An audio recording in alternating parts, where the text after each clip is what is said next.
Vale. Hola a todos y todas, espero estén bien. Estamos nuevamente en un episodio de nuestras charlas COVID.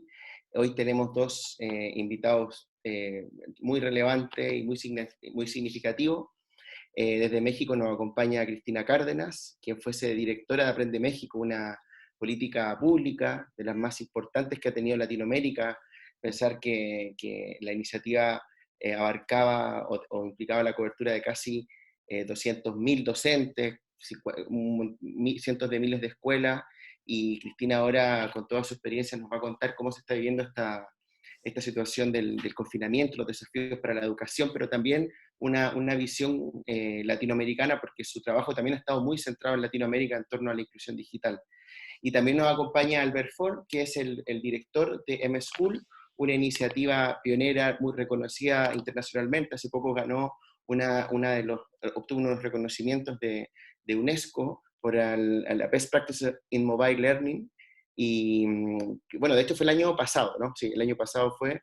Y bueno, una iniciativa muy significativa y muy relevante a la hora de promover la inclusión digital en contextos escolares.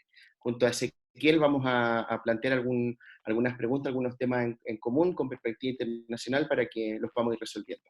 Así que sin más los saludo. ¿Qué tal, Cristina, en México? ¿Cómo estás? ¿Cómo te ha ido? Gracias por el madrugón que implica participar con nosotros. Hola, buenos días. Bueno, no es tan temprano, ya son las 9 de la mañana. Y bueno, estoy en la Ciudad de México. Muchas gracias por la invitación. Les he comentado que soy fan de los audios, los he escuchado todos y ha sido para mí un acompañamiento en entender qué es lo que está pasando no solamente en mi región, en México, sino también en el mundo. Gracias. Albert, ¿qué tal? ¿Cómo estás? Hola, buenas tardes. Buenas tardes. Igualmente, Cristina, pues sí, buena tarde y gracias por invitarnos a participar. Yo también he estado escuchando lo que hacéis, me parece muy interesante y creo que está muy bien poder reflexionar y compartir experiencias que al fin y al cabo nos encontramos todos en territorio desconocido y por lo tanto el poder ver, saber y conocer lo que hacen los demás ayuda muchísimo, así que gracias.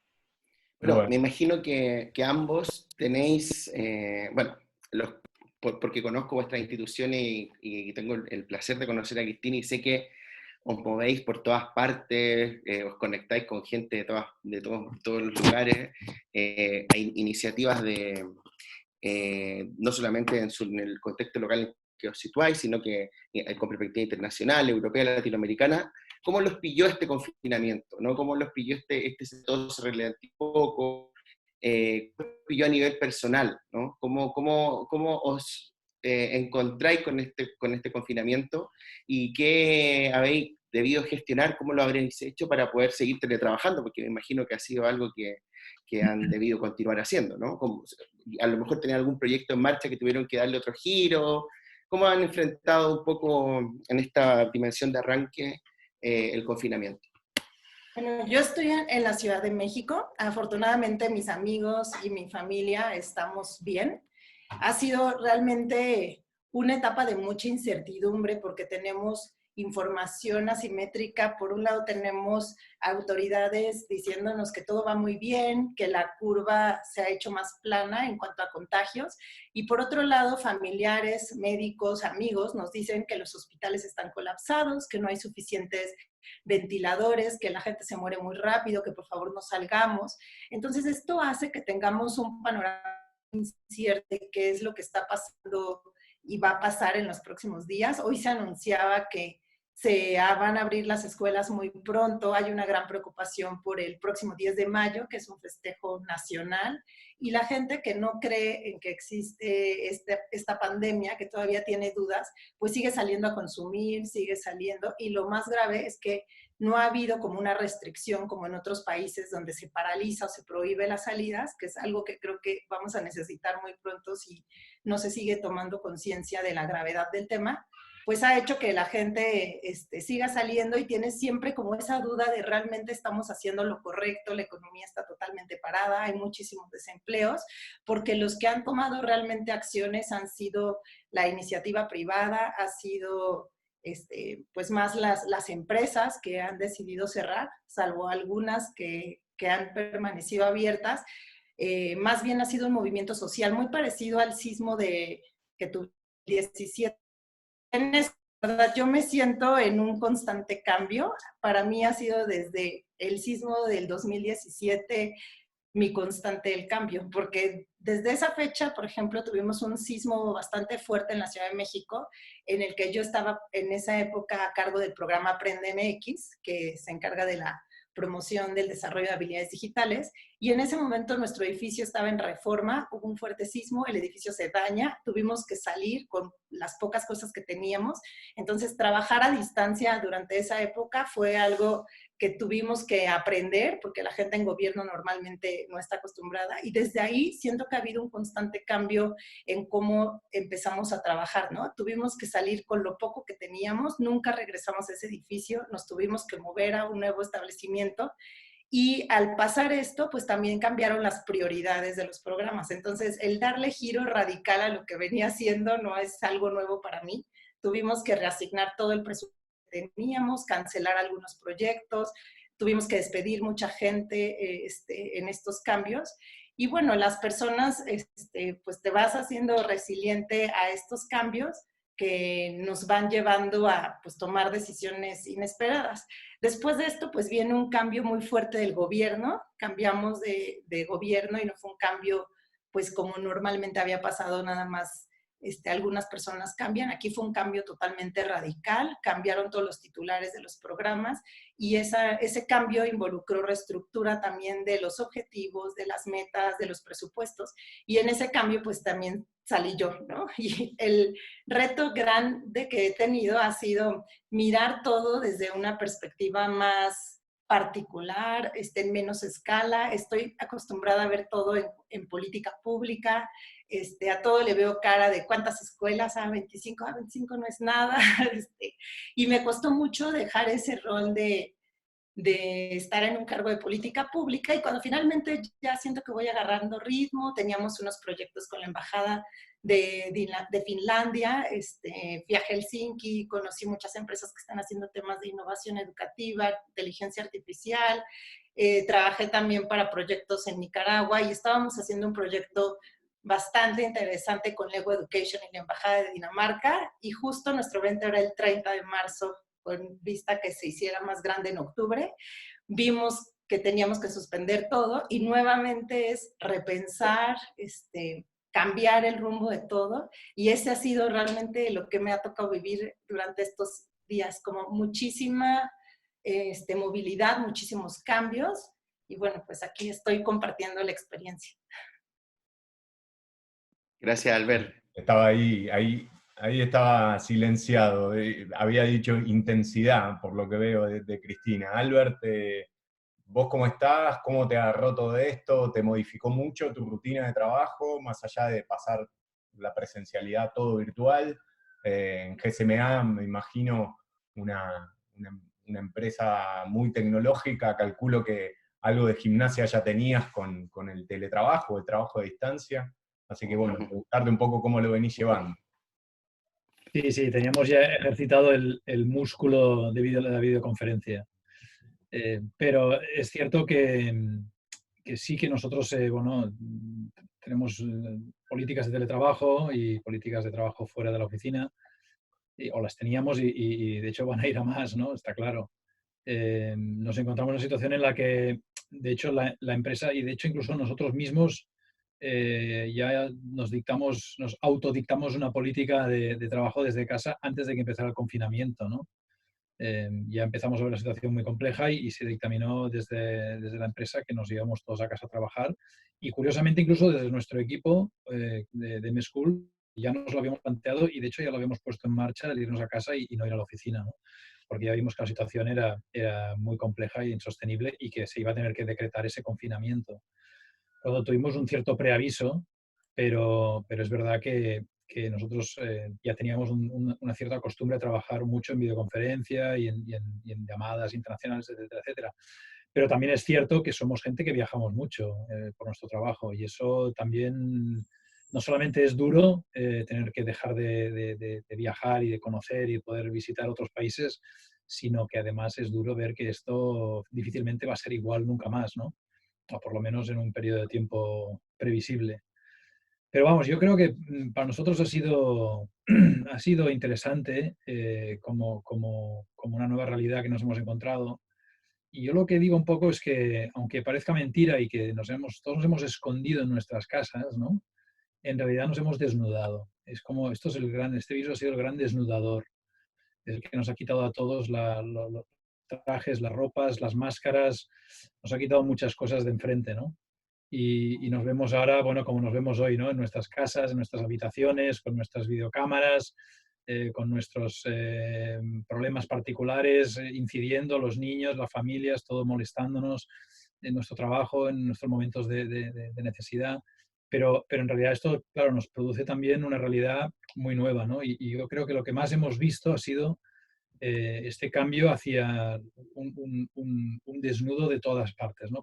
Porque se han desnudado todos los problemas, todos los que antes quedaban tapados, un poquito a veces con echar el balón para adelante, ¿no? Que se dice en el fútbol.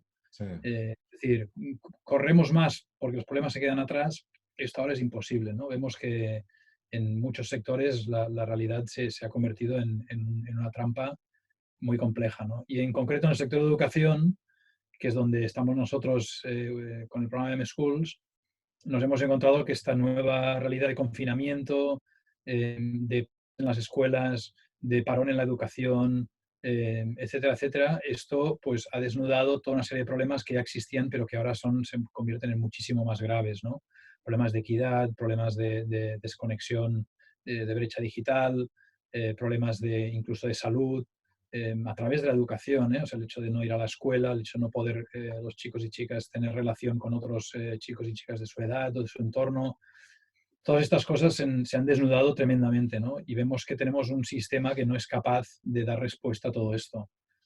Aunque la voluntad de las personas es enorme, ¿eh? O sea, aquí la queja no va por las personas que lo están intentando todo, están dando todo lo que pueden, sino el problema es que no estamos preparados. No estamos preparados a nivel sistémico, no estamos preparados a nivel de capacidad de respuesta y no sabemos tampoco lo que va a suceder en el futuro próximo ni mediano, ¿no? Y eso también es otro reto muy grande, que no solamente es resolver esta situación concreta de ahora de encierre total, sino cómo vamos a progresar en los próximos meses y años para poder dar un servicio adecuado a todos los chicos y chicas de este país y de otros países, ¿no? Un poco ese es el gran reto y la gran pena que sentimos, ¿no? Este gran desnudo que nos hemos visto enfrente de un espejo sin todos nuestros ropajes, sin todas nuestras máscaras habituales y nos encontramos con una muy dura realidad que va a haber que resolver de alguna forma.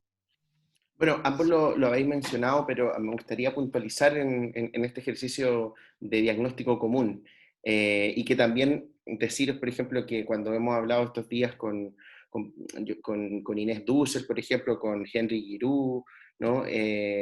Con Jordi Adel, han identificado algo bastante similar a lo que planteáis, pero a mí creo que a Ezequiel y a mí y a la gente que nos ve va a ser muy interesante conocer vuestra opinión, habiendo trabajado con el overall, por ejemplo, de la propia política pública, con el overall, por ejemplo, del tener que desarrollar las tecnologías para que las escuelas cuenten con las herramientas para ejercer la didáctica, las herramientas digitales para hacer una didáctica acorde a la sociedad digital. Entonces mi pregunta va en esa línea. Nos pilla el confinamiento, el sistema educativo en cierta medida se paraliza.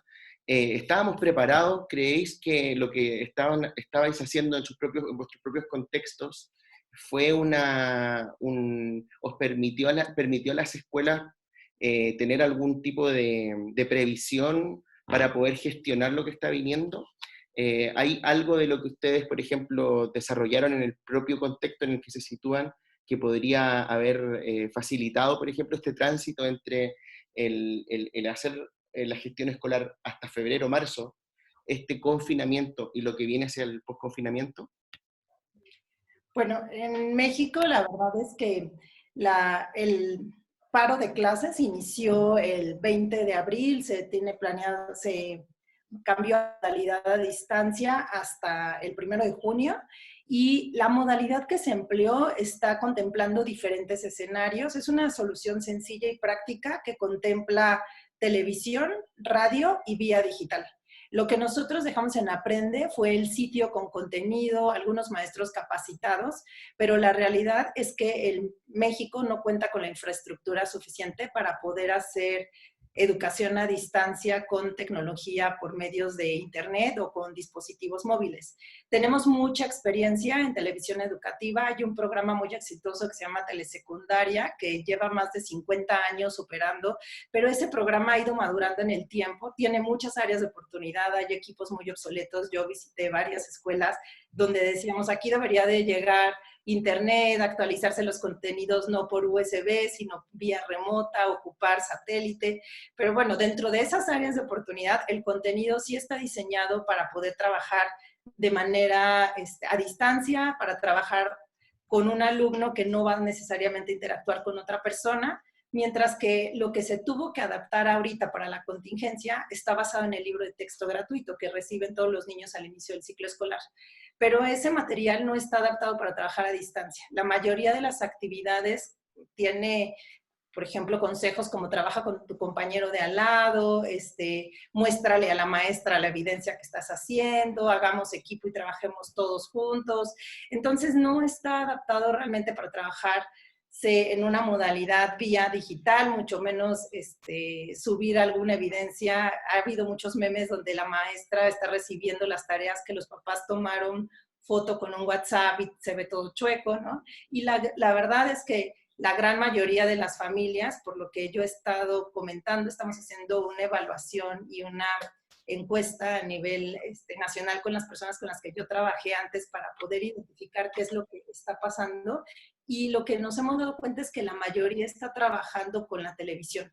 Entonces, muchas de las familias, y por lo que muchos papás se quejan, es que tienen muchas tareas. Para dar un ejemplo, piden que en una caja de cartón se forre, se ponga el nombre del niño y se vayan acumulando las evidencias del trabajo que se va realizando en casa.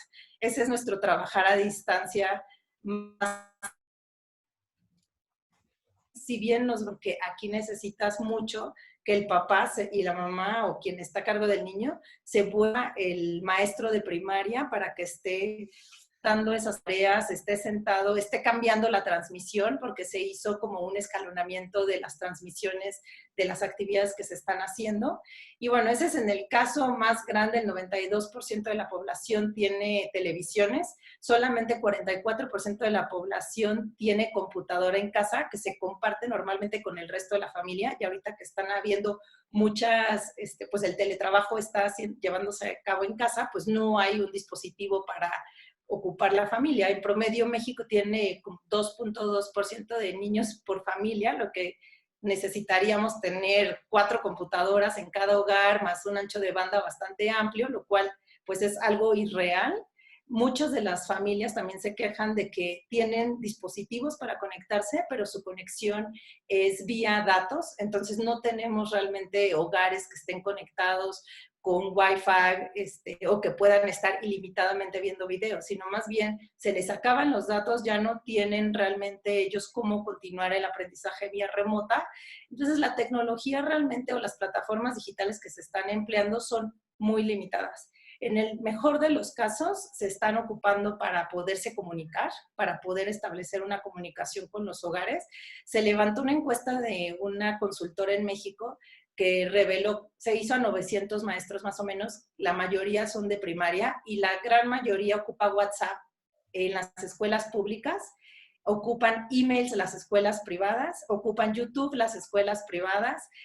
O sea, se empieza a ver como la tendencia de que la baja tecnología, la tecnología que consume menos en cuanto a dispositivo y menos conectividad, son las que emplean las escuelas públicas. Y las escuelas privadas, por otro lado, están haciendo un alto consumo de internet, de dispositivos, de plataformas. Lo que es cuestionable y que me ha llamado mucho la atención porque entré en crisis cuando recién empieza a pasar esto. Estoy en varios chats con mucha gente de todas partes del mundo, en donde se comparten las experiencias, se comparten las plataformas que se están abriendo, qué LMS se están ocupando. De repente el secretario de Educación Pública transmite que va a haber una capacitación masiva de docentes en Google y me quedo paralizada como pensando qué pasó durante 6 años que trabajé intensamente en gobierno y todo esto se veía imposible y de un día a otro cambia.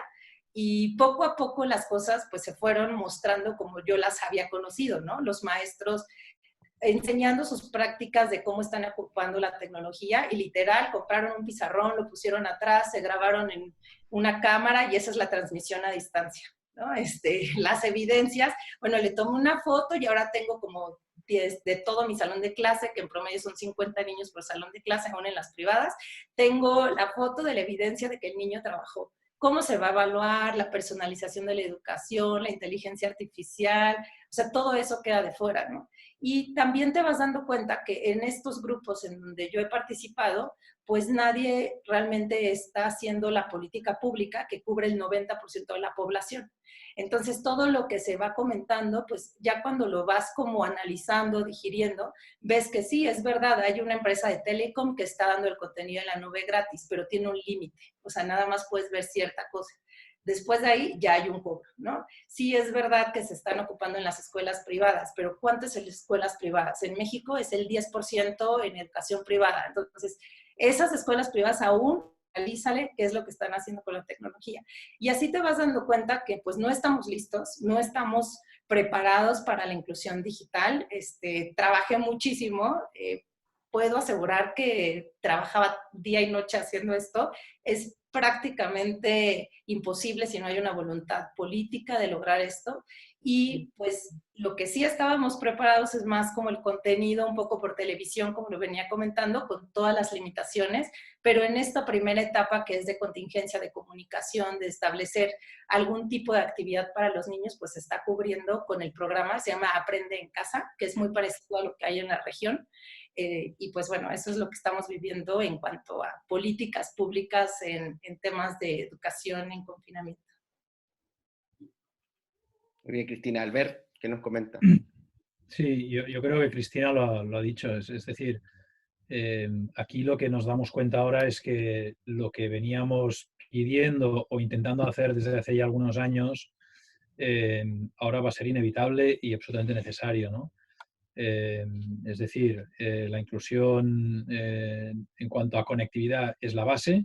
Tenemos que asegurarnos de que todos los estudiantes y educadores tengan la conexión o la conectividad adecuada para poder hacer una enseñanza a distancia. Digamos que es el gran ecualizador, ¿no? El poder estar conectado o no. Y lamentablemente en la mayoría de países, en todos los países del mundo, aún hay partes importantes de la población que tienen auténticos retos para conectarse, ya sea por problemas financieros, por problemas tecnológicos y un largo etcétera, ¿no? Por lo tanto, esto es un primer problema que hay que resolver y que se está intentando hacer a marchas forzadas ahora, ¿no? Y la verdad es que la respuesta está siendo muy importante, tanto por la parte de los departamentos de educación, por ejemplo, aquí en Cataluña se ha hecho acopio de materiales eh, tecnológicos y se han distribuido a las familias necesitadas, se han hecho por parte de los operadores donaciones de líneas de comunicaciones o de datos o de lo que hiciera falta para que estos dispositivos se pudieran conectar. Se está haciendo mucho trabajo, ¿no? Pero evidentemente aún hay una brecha en cuanto a la conectividad. Y yo creo que además lo que tenemos que hacer es decir que realmente si uno de los derechos fundamentales del menor es la educación y la educación pasa por la conectividad, pues entonces la conectividad pasa a ser un derecho fundamental del menor también. Por tanto, esto creo que hay que trabajarlo como a nivel político y a nivel social. Pero ese no es el fin del problema. El problema va más allá porque no solamente luego hay que adaptar contenidos y metodologías educativas y pedagógicas, sino que además el entorno, al ser tan distinto, implica que se dan unas casuísticas muy distintas también. Por ejemplo, estamos viendo que, según algunas métricas, y aún es pronto, supongo, para dar datos reales, se están viendo que en países con confinamiento están cayendo entre el 30 y el 60% los chicos y chicas que realmente participan en la educación. O sea, estamos perdiéndonos por el camino entre una tercera y 2/3 partes de los jóvenes que ya no están estudiando, ya no se están educando porque, por las dificultades que tienen, por la falta de motivación, por cualquier otro motivo que pueda haber para que ellos dejen de estar conectados con la educación, ¿no? Por tanto, esto es otro problema que tenemos que resolver. Ya no solamente es la conectividad, sino también es esta tasa de abandono que estamos empezando a ver y que veremos cómo se resuelve de cara al futuro. Y eso tiene que ver también mucho con la formación a los educadores y a los padres. a los padres nos ponen en una situación imposible, entre comillas, ¿no? En la que tenemos que atender nuestro trabajo y tenemos que atender a nuestros hijos y tenemos que dar soporte a la educación de nuestros hijos, cosa que ya era compleja antes, porque cuando llegaban los niños a casa cansados y tal, teníamos que hacer los deberes o ayudarles con cosas, lo que fuera, ¿no? Actuar como ese vínculo familiar con la escuela. Ahora eso es todavía más difícil. Es más difícil porque además el docente realmente necesita que la familia ayude mucho más en ese proceso de educación de los hijos. Y lamentablemente la mayoría de padres no hemos recibido ningún tipo de formación, ni de educación, ni de herramientas que nos ayuden a gestionar a nuestros hijos para que sigan conectados a la educación, ¿no? Por lo tanto, ahí hay otro problema muy fuerte. Entonces, bueno, ¿cómo se resuelve todo esto? Pues como decía Cristina, ¿no? Es un problema político, es un problema social, es un problema de darse cuenta que no solamente estamos, digamos, teniendo un problema ahora, sino que estamos hipotecando el futuro de nuestros hijos, nuestras hijas, de cara a un futuro muy lejano, ¿eh? O sea, estamos hablando de en los próximos 20, 25 años, lo que hagamos ahora tendrá un impacto muy severo en cuanto a lo que habrán aprendido y la formación que tendrán y sus oportunidades laborales futuras, ¿no? Por lo tanto, es una situación de crisis, digamos, a largo plazo.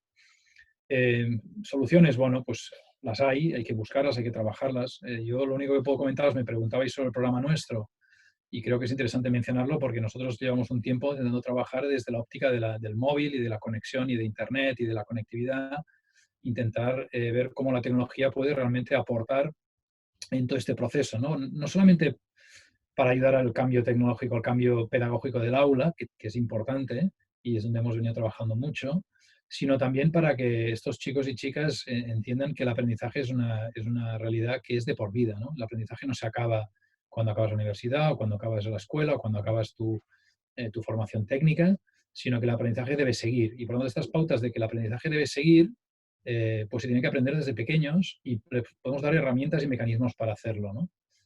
Por lo tanto, eso es lo que hemos intentado hacer. Hemos intentado acercarles esta realidad mediante contenidos o metodologías nuevas, mediante tecnología utilizada de una forma distinta, pero también cambiando la forma de trabajar y de aprender, ¿no? Que eso es muy importante. Es decir, todas estas prácticas y competencias que llamamos del siglo XXI o digitales o como queramos llamarles, que tienen mucho que ver con el trabajo en equipo, la creatividad, la resolución de problemas, toda la temática STEM, etcétera, etcétera, ¿no? Pero también hemos intentado en esta línea trabajar no tanto los contenidos en sí ni el material que se tiene que explicar, sino el cómo metodológicamente se hace esta traslación al aula. Entonces, esto está sirviendo, es verdad, muchísimo ahora en esta situación, porque nos encontramos que ahora se tiene que trabajar de otra manera, y esta otra manera en la que se tiene que trabajar, la tecnología ayuda mucho con estas metodologías a que sea factible, a que sea viable, ¿no?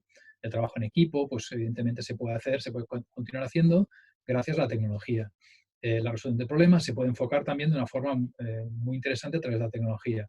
Por lo tanto, esto nos está ayudando muchísimo, ¿no? Y de hecho, yo creo que también es muy interesante ver que la demanda de soluciones como M-Schools o como otras de este tipo se ha disparado, ¿no? Nosotros hemos visto un incremento del tráfico y la demanda en nuestras soluciones online tremendo en las últimas semanas, y que, bueno, indican que realmente se necesitan este tipo de soluciones y se van a necesitar de cara a futuro.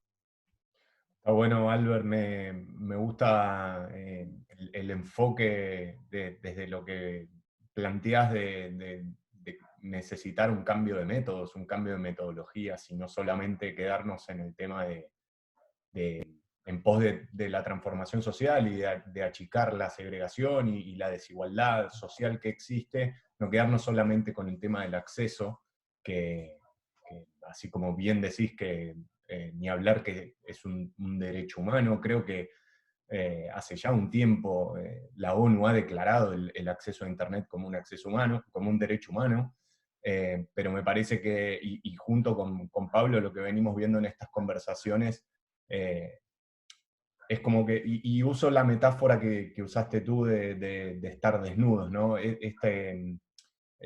Esto de andar desnudos y de poder ver empíricamente y diariamente los problemas urgentes que tenemos, me parece que trae una cuestión o un debate que venía en el mundo de la educación previo al confinamiento, que es el tema de las metodologías, el tema de los métodos con los cuales enseñamos.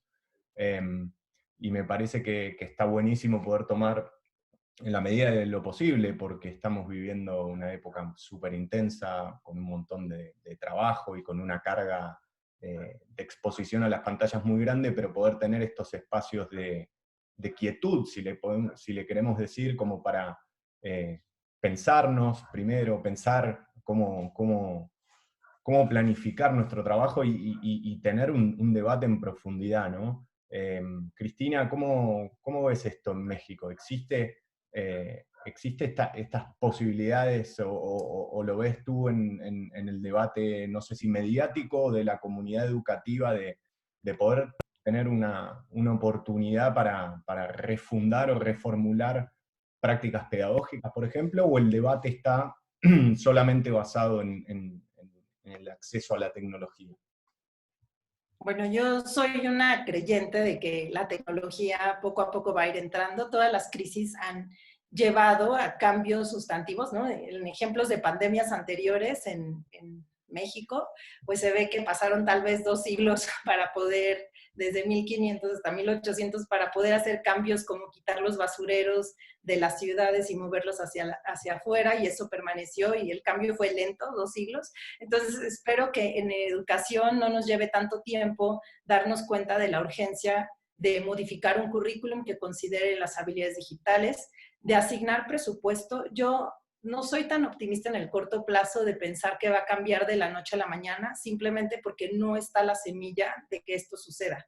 No veo acciones que me lleven a pensar que el cambio va a suceder para la mayoría de la población. Creo que va a haber mucha inequidad en este tema, porque sí hay escuelas que están tomando el liderazgo, hay empresas que están apoyando, hay sociedad civil que está entrando al quite, pero la gran mayoría de los proyectos tienen que venir del gobierno, porque al final son los que tienen pues todos los factores que hacen que esto sea un efecto multiplicador cuando se considera la capacitación de docentes del magisterio público, ¿no? Entonces vemos que cuando había presupuesto, que fue antes del 2018, había 100 millones de pesos, que es nada para el presupuesto de México, y 2018 y 2019 tiene 0 pesos de presupuesto. El programa que yo dirigía no tiene presupuesto.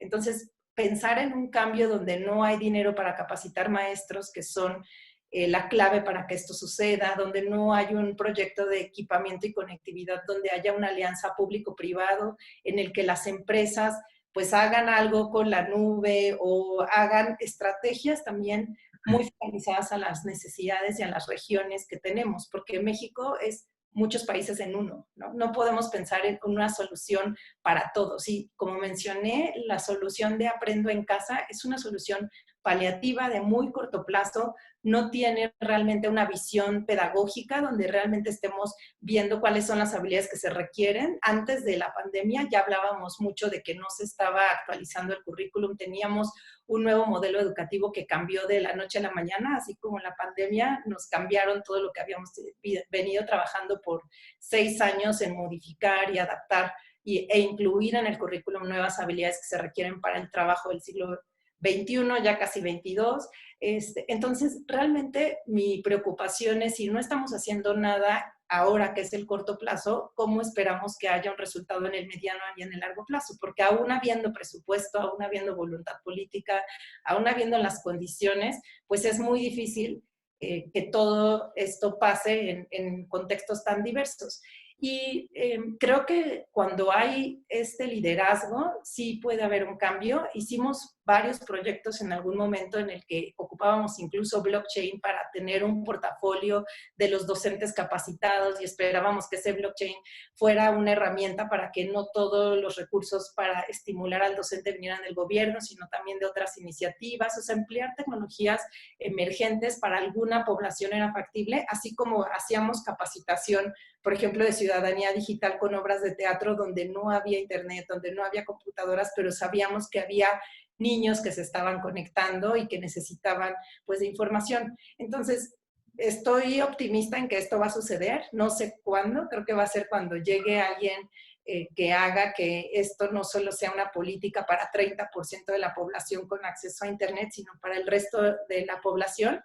Y bueno, mientras eso sucede, creo que vamos a tener que seguir haciendo esfuerzos pues más desde otras iniciativas. Ahorita, por ejemplo, hicimos unos proyectos donde hay escuelas multigrado. En particular hay un proyecto en el que he participado literal de corazón, porque son un centro de rehabilitación de menores que no tenía equipamiento, no tenía conectividad. Maestros dejaron de ir porque no había posibilidad de que se movieran a la institución, y empezamos un proyecto multigrado con una maestra a distancia, trabajando, dejando tareas como una revista digital, una obra, y que ellos editaran los videos. Son jóvenes entre 14 y 18 años, y esto me da como alimento para pensar de que aún en las peores condiciones, sin infraestructura, sin maestros capacitados, es posible que la tecnología llegue y pues realmente mejore la educación de muchos.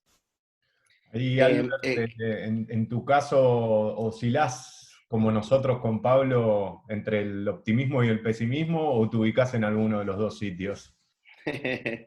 No, estoy en los dos sitios. Hay días en que estoy muy optimista y pienso, esto realmente va a pasar, va a cambiar, pero cuando veo las cifras o cuando realmente, como les comentaba, me meto más a profundidad de lo que se está haciendo, tal vez soy muy exigente al pensar que la tecnología realmente va a cambiar. He hablado con directores que me dicen, mira, ya la libramos,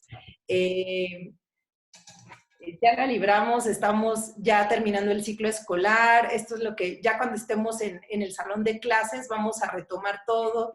Entonces me hace pensar dónde va a estar el cambio. Esto es como el sismo, ¿no? En el sismo del 2017 todo el mundo sale huyendo de la Condesa, y a los pocos meses yo misma compré un departamento en la Condesa, ¿no? Entonces creo que tenemos memoria de corto plazo, queremos cubrir la urgencia. Ahorita es como una necesidad entrarle a lo digital, pero también lo que yo escucho de los directores, de autoridades educativas, he hablado con varios de los estados con los que yo trabajaba, porque como les comenté, pasé por varias etapas, desde la negación a querer hacer cosas grandes de política pública, hasta no, tengo los contactos para ir viendo qué es lo que está pasando, que empecé a buscarlos nuevamente, y así fue como conociendo qué es lo que está haciendo y dándome cuenta de que aún falta mucho por hacer, que la tarea no está concluida, y eso me cambió otra vez al ánimo de no, hay mucho que hacer, tengo que seguir en el tema que me apasiona, y por eso que sí he pasado como por altibajos, ¿no? De ya está resuelto todo, aquí ya no hay mucho que hacer, y mi personalidad es, bueno, voy a algo donde se necesite un reto, y después darme cuenta de que no está resuelto, que falta mucho, y por eso creo que sí, es como el de ustedes, medio bipolar el estado de ánimo. Albert, en tu caso. Yo soy un tremendo optimista, patológicamente además. Creo que como sociedad vamos a salir adelante seguro.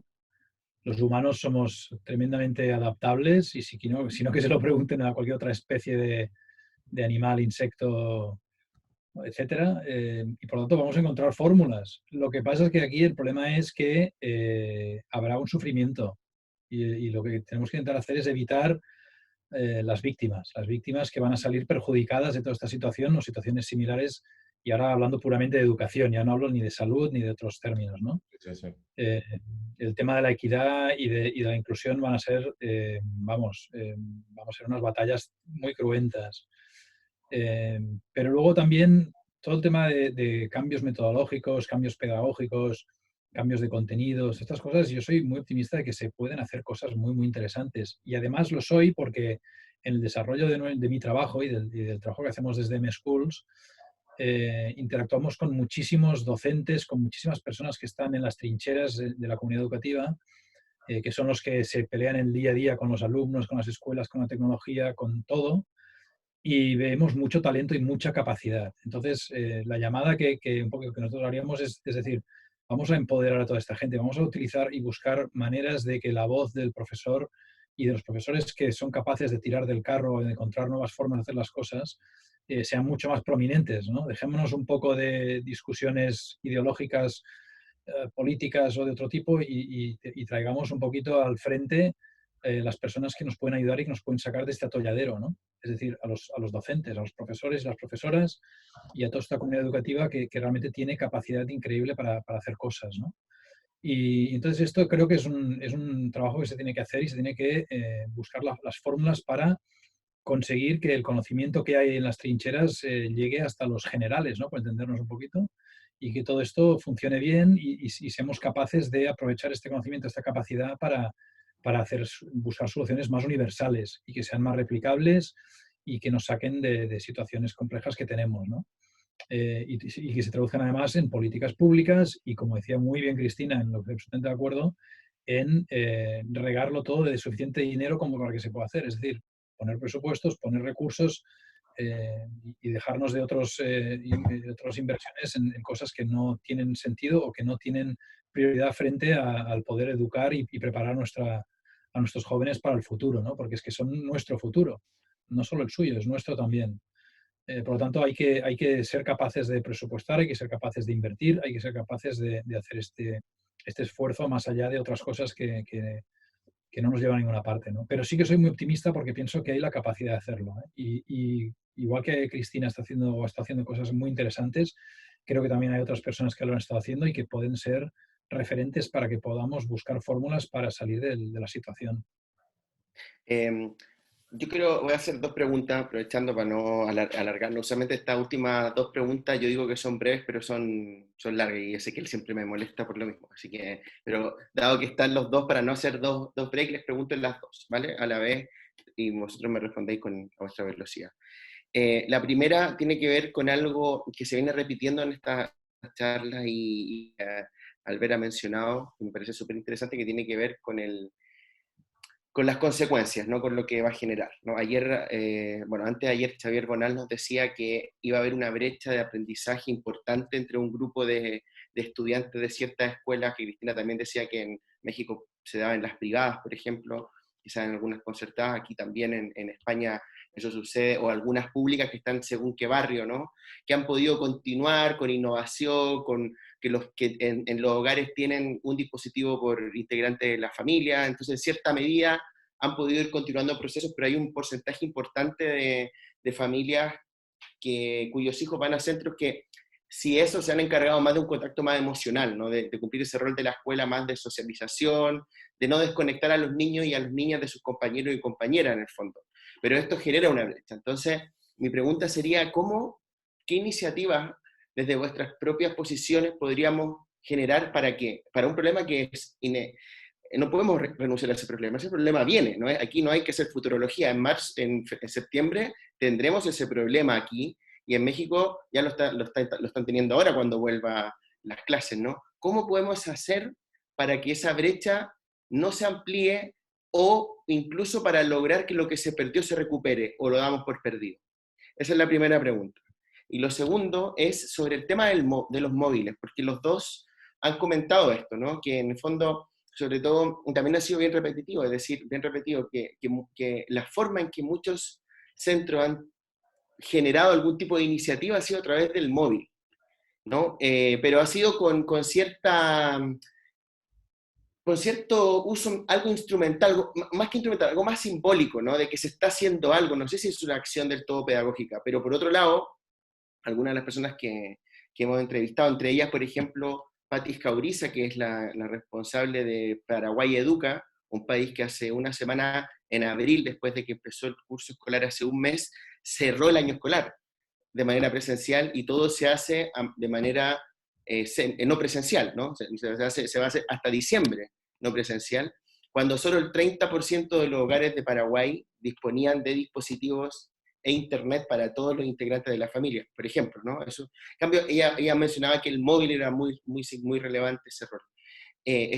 En Cataluña, sin ir más lejos, desde septiembre de este año, bueno, desde el año pasado, se está aplicando una iniciativa que se llama Bring Your Own Device, que poco a poco se estaba implementando. Ustedes en M-School llevan ya años trabajando con el uso del móvil en el sistema educativo, han sido reconocidos internacionalmente. Entonces, la segunda pregunta es, ¿viene un resurgir o una consolidación, no sé, como ustedes quieran verlo, del uso del móvil como dispositivo para el aprendizaje? ¿Es una herramienta que podría reducir esta brecha, o hay que volver a la típica iniciativa Escuela 2.0, ¿no? Educar 2.0, por ejemplo, con dispositivos de ordenador, que era lo que también trabajaba Cristina en Aprende México? Bueno, ¿empiezo yo? Sorry, pero ahí a vuestro ritmo. Ok, perfecto. Bueno, pues yo veo como que sí definitivamente va a haber un rezago y esto no es nada más en mi país, sino creo que va a ser en general en el mundo. Hay más de Y aquí 1.600, también, sin duda. sí, hay más de 1.600 millones de niños en el mundo sin clases como estaban acostumbrados a tenerlas. Y realmente creo que hay estudios que ya lo demuestran, ¿no? En Canadá, que son periodos de vacaciones muy largos, se muestra que esos periodos realmente llevan a veces un rezago escolar y pues el estudio de la Segunda Guerra Mundial, donde se menciona que el paro llevó a 40 años de retraso en la educación, pues sin duda estos meses de confinamiento va a ser pues que va a haber, que haya un retraso en los alumnos. Lo que yo veo es que las medidas que se están tomando pues son asertivas en cuanto a la contingencia. O sea, este programa de Aprende en Casa, no soy fan de llevarlo por televisión, obviamente me encantaría ver otras tecnologías involucradas, pero dadas las cifras generales que tenemos de infraestructura y de capacitación en docentes y padres de familia, pues me parece que es una situación de emergencia, una solución a muy corto plazo que atiende muy bien el tiempo de la crisis. Hay reportes de mucho abuso sexual en los hogares, violencia familiar. Entonces, el al menos estar conectados por WhatsApp, un correo electrónico, el poder tener noticias de que están vivos del otro lado de los dispositivos, aunque sea una tecnología tradicional, pues da aliento de que la Secretaría de Educación Pública está haciendo algo por estos alumnos y estas familias. En cuanto al regreso a clases, me preocupa mucho que no tenemos las condiciones como Dinamarca, como Holanda, como China, que están regresando a clases y que tienen pues las condiciones para regresar, ¿no? Hay ciertas medidas en cuanto a saneamiento de distancia, 2 metros de distancia. En México tiene 50 niños. Si tú visitas una escuela en la Ciudad de México, te topas con la lonchera, con la mochila, con el suéter. Hay 50 niños hacinados en filita donde difícilmente salen. No me imagino cómo va a ser el regreso a clases en esta escuela sin que haya contacto físico, ¿no? Además de que muchas de las escuelas no tienen agua potable. Este era uno de los recursos más invertido, en lo que se invertía más recursos cuando yo estaba en la secretaría, porque no hay agua potable en las escuelas. Entonces, ¿cómo vamos a regresar después de esta crisis? Asumiendo que realmente la curva no se aplanó como se está esperando. Entonces, este regreso a clases va a ser un reto muy grande para México y pues se tendría que estar repensando en la carga de trabajo, diferentes formas de validar pues el aprendizaje, ¿no? Y en el muy, ya no tan corto plazo, más en el largo plazo, pues es urgente un cambio de currículum, un cambio de inversión en infraestructura, pero sobre todo entender y diagnosticar qué es lo que está pasando. Ahorita tú conoces bien a Ana Lidia Franzoni, con quien trabajo mucho del ITAM, mi universidad. Estamos haciendo primero un diagnóstico de qué es lo que está pasando, porque no podemos dar solución a algo que no conocemos. Es muy típico de hacer política pública desde el escritorio sin entender qué es lo que están viviendo los maestros realmente y por qué están tomando esas decisiones de enseñar. Abrimos un webinar que tenemos hoy hace 2 días, tenemos más de 250 docentes inscritos, sin dar tanta promoción. Entonces hay una necesidad, como decía Albert, de maestros que sí quieren hacer algo, que sí quieren trabajar con sus alumnos, necesitan menos futurismo y más realismo, cosas más aterrizadas, herramientas que ellos ya tengan, no hay que estarles pidiendo que compren nuevas cosas, hay mucho que se puede hacer, pero necesitamos entender el contexto y si no hay un diagnóstico de dónde estamos, en dónde están los maestros, no hay, ni siquiera estábamos antes de que pasara esto, junto con, tú conoces bien a la gente del Winter School, ganamos un fondo para hacer indicadores, para medir el pensamiento computacional. O sea, no puede ser que estemos buscando indicadores de cómo se va a medir esto cuando esto ya nos rebasó, ¿no? Y es muy difícil tener algunas métricas. Tremendo, en realidad, claro. Sí, es muy difícil tener métricas, pero las métricas ayudan muchísimo. Si no identificamos y si no ocupamos la tecnología con el potencial que tiene, difícilmente vamos a avanzar. Nosotros, por ejemplo, en gobierno, cuando licitamos una cantidad, no voy a mencionar cuánto porque podemos ir a auditoría, pero era una cantidad bastante grande de equipamiento de aulas con tecnología. Esto eran dispositivos, computadoras, servidor de contenidos. Hicimos un sistema de monitoreo donde podíamos identificar en qué se estaba consumiendo, si realmente el proveedor Telecom estaba dando el internet que habíamos comprado tuvimos que rescindir el contrato. Ni 2% de lo que nos habían prometido llegaba. Entonces, si no hubiéramos hecho este monitoreo, seguiríamos reportando que lo que hicimos fue exitoso y el contrato seguiría vigente porque era por 3 años. Entonces, si no hay métricas, si no hay monitoreo, si no estamos guiando conforme van pasando las cosas, difícilmente vamos a poder decir que estamos apoyando con la tecnología. El regreso a clases, claro que se puede subsanar los aprendizajes no logrados si lográramos tener un perfil de un niño y saber qué es lo que está necesitando y acercarle contenido con inteligencia artificial y el maestro poco a poco, al estar dando al niño más datos, poderle acercar el contenido. Entonces, creo que esta tecnología ya llegó. El tema es que no nos ha llegado lo suficiente a las escuelas. Sigo creyendo que esta es una herramienta que nos puede ayudar, sobre todo cuando hay una diversidad de perfiles. Ahorita cada escuela que regrese va a tener como escuela multigrado.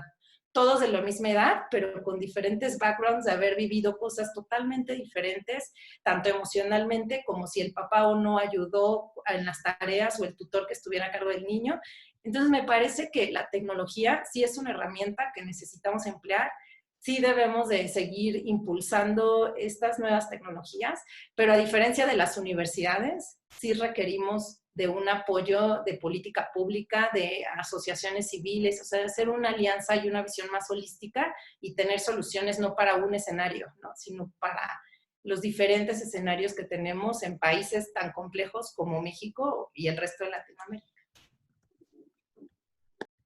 Albert. Sí, coincido absolutamente con Cristina en el sentido de que creo que esto es un tema que hay que resolver de una forma muy holística, ¿no? Y es decir, yo pienso que, y una cosa que con las personas con las que he ido hablando de distintos países y distintas cosas que se están viendo es que se está actuando como una, digamos, como si estuviéramos en una emergencia sanitaria, que lo estamos, pero no se está actuando como si estuviéramos en una emergencia educativa, que también lo estamos, ¿no? Se está dejando bastante solos a los ministerios, a los departamentos de educación, y se les está cargando les está dando un trabajo de resolver lo que está sucediendo casi desde el ministerio, ¿no? Cuando aquí lo que hace falta es una respuesta de emergencia, respuesta de crisis para la educación a nivel de gobierno de cada país. Y esto requiere implicación de muchas áreas distintas, de trabajo, de asuntos sociales, etcétera.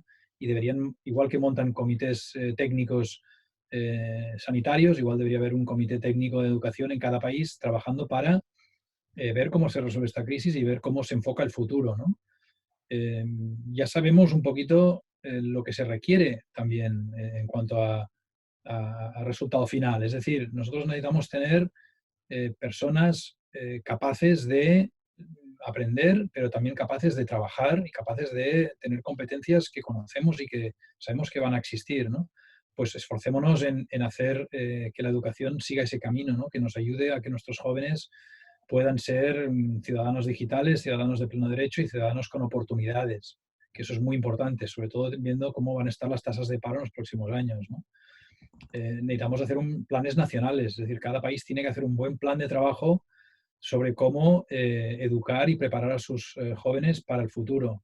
Y esto, como decía Cristina, no es una cosa que se pueda hacer solamente desde educación o desde un ministerio o desde un grupo de trabajo, sino que tiene que ser muy holístico y tiene que haber un esfuerzo muy grande en este sentido por parte de la administración pública de cada país, ¿no? O del gobierno, digamos. Esto por una parte. Y luego la otra pregunta, que era el tema de la tecnología y el móvil. Yo creo que sí. Es decir, el móvil ahora mismo tiene muchas grandes ventajas. La primera es que es un elemento que está siendo casi el elemento de más tecnológico con más penetración en toda la sociedad. Miremos el país que miremos, o sea, es decir, evidentemente hay muchas diferencias y muchas brechas que resolver, pero es un dispositivo que permite hacer muchísimas cosas. Nosotros hemos sido capaces de utilizarlo en ámbitos muy distintos para poder dar un soporte a la educación que no tenía antes.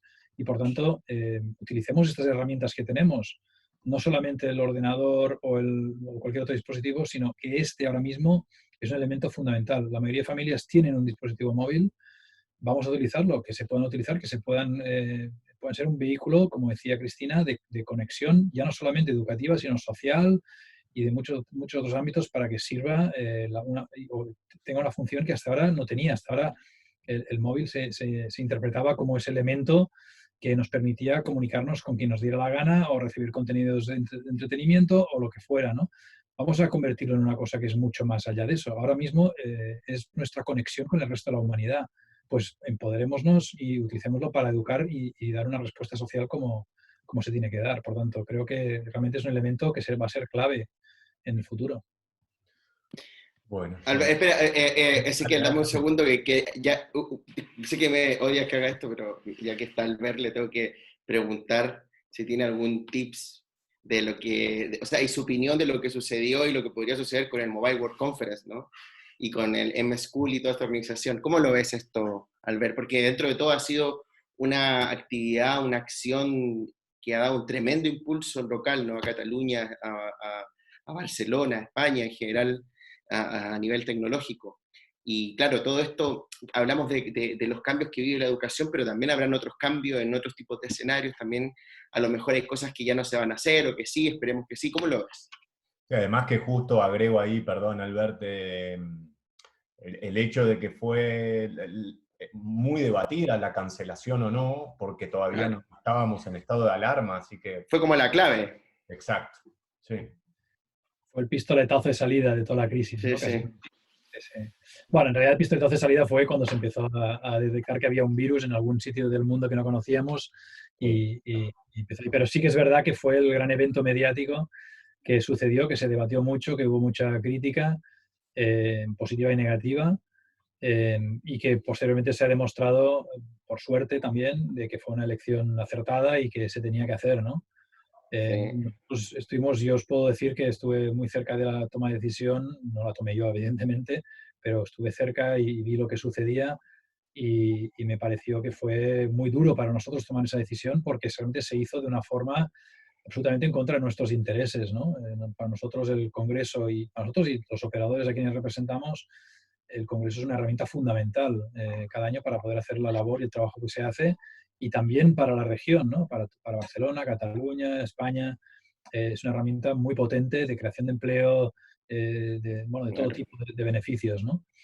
Por tanto, fue una decisión durísima y de hecho es una decisión que nos ha hecho tambalear la misma organización, ¿no? De esta decisión nosotros hemos salido con unos problemas tremendos y que estamos resolviendo poco a poco y que yo creo que somos muy optimistas de que se puedan resolver, pero nos ha creado esa problemática. Entonces, bueno, hay que ver, no sabemos cómo será el futuro en este sentido. El hecho de congregar a mucha gente junta en un espacio confinado, ¿no?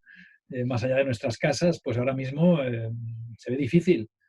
Pero también es verdad que estamos teniendo mucha demanda y mucho interés en poder volver a hacer un congreso y poder volver a continuar con la operativa que hacíamos, ¿no? Y no olvidemos que el sector de las telecomunicaciones es un sector ahora mismo clave, creo yo, en el soporte a la sociedad y en todas las problemáticas que tenemos.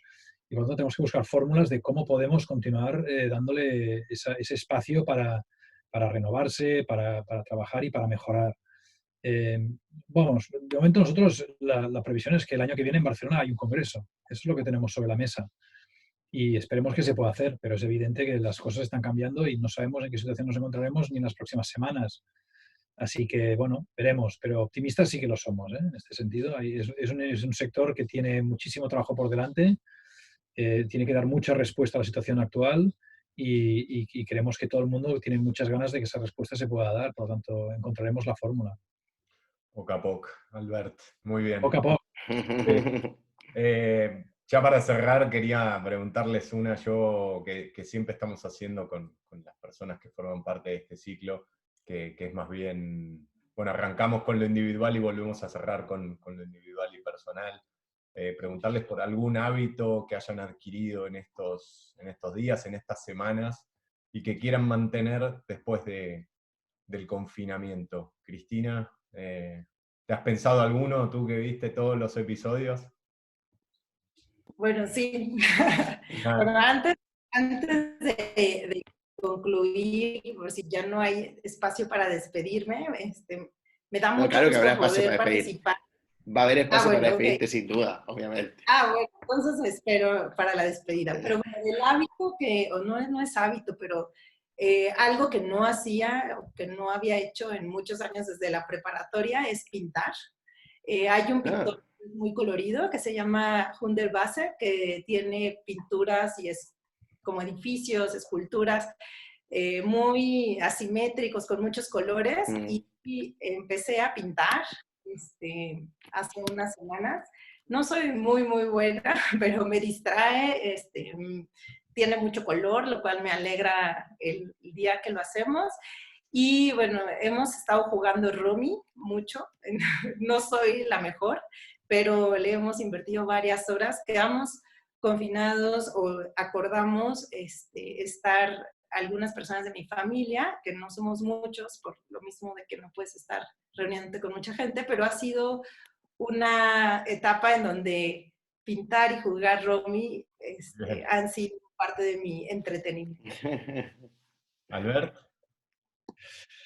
Bueno, yo no puedo decir que haya ninguna actividad muy nueva a la que me haya aficionado. A mí lo que me pasaba antes del confinamiento era que nunca tenía tiempo de hacer todas las cosas que quería. Y entonces ahora, como hay menos tiempo que le tienes que invertir en ciertas cosas, por ejemplo, viajar o trasladarse de un sitio a otro, pues encuentro más espacios para hacer algunas de esas pequeñas cosas que quería hacer, ¿no? Pequeños proyectitos en casa, cosas con los hijos, ese tipo de cosas, ¿no? Eso yo creo que ha sido un positivo, sin encontrar ninguna cosa nueva. Ahora, una cosa sí que comentaría, que creo que es interesante, que es el hecho de que este distanciamiento social, que yo creo que está mal llamado, ¿no? Yo creo que le hemos dado una nomenclatura equivocada, porque en realidad es un distanciamiento físico. El distanciamiento social como tal no debería ser. Entonces, yo creo que lo que tenemos que hacer todos es intentar buscar esas nuevas cosas que podemos hacer para acercarnos más socialmente, ¿no? Y algunos, seguro que muchos de vosotros lo habéis hecho, ¿no? Pues yo qué sé, los Zooms con los amigos, las videoconferencias con las familias. Yo he tenido que hacer ya 2 cumpleaños online. Bueno, todo este tipo de cosas, ¿no? Pues hay que buscar esas fórmulas para hacerlas de maneras más divertidas, y estaría muy bien también compartir cómo lo hacemos todos, ¿no? ¿Qué formatos nuevos de acercamiento social estamos haciendo? Buenísimo. Bueno, ahora sí, ya nos despedimos, dejamos la última.